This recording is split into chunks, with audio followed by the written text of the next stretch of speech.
রব্বুল আলামিন আরো ইরশাদ করছেন সুদ সম্পর্কে, ইয়া আইয়ুহাল্লাযীনা আমানুত্তাকুল্লাহ ওয়া যারু মা বাকিয়া মিনার রিবা, ঈমানদারগণ তোমরা আল্লাহকে ভয় করো এবং সুদি কারবার শুরু করেছিলে এখানেই থেমে যাও। সুদের কারোর সাথে চুক্তি হয়ে আছে না, এই টাকাটা উঠিয়ে নি না, উঠানো চলবে না, ছেড়ে দাও, এইখানে ছেড়ে দাও, ত্যাগ করো। ইনকুনতুম মুমিনিন, যদি মুমিন মুসলিম হও, সৎ মুমিন হইলে, তাহলে মুমিন মুসলিম কোনোদিন সুদখোর হইতে পারে না। কাফের সুদখোর হইতে পারে, ইহুদি জাতি সুদখোর হইতে পারে, কিন্তু মুসলিম কি করে সুদখোর? ইনকুনতুম মুমিনিন আল্লাহ বলছে।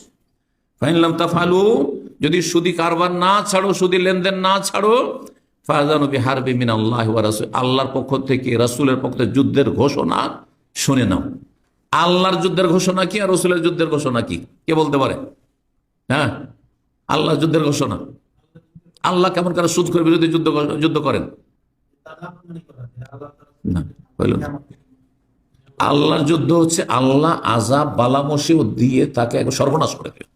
এই জন্য সুদখোর কখনো দুনিয়াতেও আযাব আর আখিরাতেও আযাব। আল্লাহর যুদ্ধ হচ্ছে আল্লাহ তার জীবনে অশান্তি নামিয়ে দেন, অশান্তি। এত টাকা পয়সা ইনকাম করছে সুদ খেয়ে, কিন্তু কোনো শান্তি নেই। আর রসুলের পক্ষ থেকে যুদ্ধের ঘোষণা মানে, হ্যাঁ, কে বলবে? আল্লাহর পক্ষ থেকে সুদখোরের বিরুদ্ধে যুদ্ধের ঘোষণা এবং রাসূল সাল্লাল্লাহু আলাইহি ওয়াসাল্লামের পক্ষ থেকে যুদ্ধের ঘোষণা।